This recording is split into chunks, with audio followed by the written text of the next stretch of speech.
ಚಿಕ್ಕ ವಯಸ್ಸಿಂದನೂ ಹಸು ಕರು ಅಂದರೆ ತುಂಬ ಇಷ್ಟ. ನಮ್ಮ ಮನೇಲೂ ಹಸು ಕರು ಎಲ್ಲ ಪ್ರತಿಯೊಂದು ಇದೆ. ಅದರಲ್ಲೂ ನಮ್ಮ ತಾತದಿರೆಲ್ಲ ಜೋಡೆತ್ತು ಕಟ್ತಾಯಿದ್ರು. ನಮಗೂ ಗಾಡಿ ಎತ್ತಿನ ಗಾಡಿ ಅಂದರೆ ತುಂಬ ಪ್ರಾಣ. ನಾವು ಚಿಕ್ಕ ವಯಸ್ಸಿಂದನೇ ಕರುಗಳನ್ನೆಲ್ಲ ಸಾಕಿ ಎಲ್ಲ ಗಾಡಿ ಎಲ್ಲ ಕಟ್ತಾಯಿದ್ದೋ.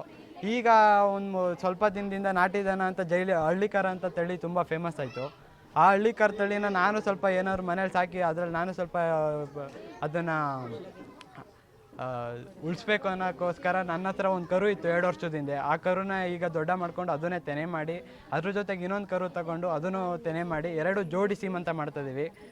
ಇವತ್ತು ನಮ್ಮ ಮನೇಲಿ ಸೀಮಂತ ಇಟ್ಕೊಂಡಿದ್ದೀವಿ. ಹೇಗೆ ಅಂದರೆ ಹೆಂಗಸರಿಗೆ ಪ್ರೆಗ್ನೆಂಟ್ ಆದವ್ರಿಗೆ ಹೇಗೆ ಸೀಮಂತ ಶಾಸ್ತ್ರ ಮಾಡ್ತಾರೆ ಹಾಗೆ ತಟ್ಟೆ ತುಂಬಿಸಿ ಸೀಮಂತ ಮಾಡ್ತಾಯಿದ್ದೀವಿ. ನಾವು ರೈತರ ಮಕ್ಕಳು, ನಾವು MCA ಏನೇ ಓದಿರ್ಬೋದು, ಜಸ್ಟ್ ಅದು ಎಜುಕೇಷನ್ ಅಷ್ಟೇ. ನಾವು ನಮ್ಮ ಸಂಪ್ರದಾಯ, ನಮ್ಮ ಶಾಸ್ತ್ರಗಳು ಏನೇನಿದೆ ಹಿಂದಿನ ಕಾಲದಿಂದ ಉಳಿಸಿರೋದನ್ನ ನಾವು ಅದನ್ನು ಉಳಿಸ್ಕೊಂಡು ಬೆಳೆಸ್ಕೊಂಡು ಬರಬೇಕು ಅಂತ ಹೇಳೋಕ್ಕೆ ಇಷ್ಟಪಡ್ತೀನಿ. ತುಂಬ ಇಷ್ಟ. ಆದರೂ ನಾವು ಹೆಣ್ಮಕ್ಳಿಗೆ ಯಾವ ಥರ ಮಾಡ್ತೀವಿ ಸೀಮಂತನ, ಅದೇ ಥರ ಹಸುಗಳಿಗೆ ಮಾಡಬೇಕು ಅಂತ ಅವನಿಗೆ ಇಷ್ಟ.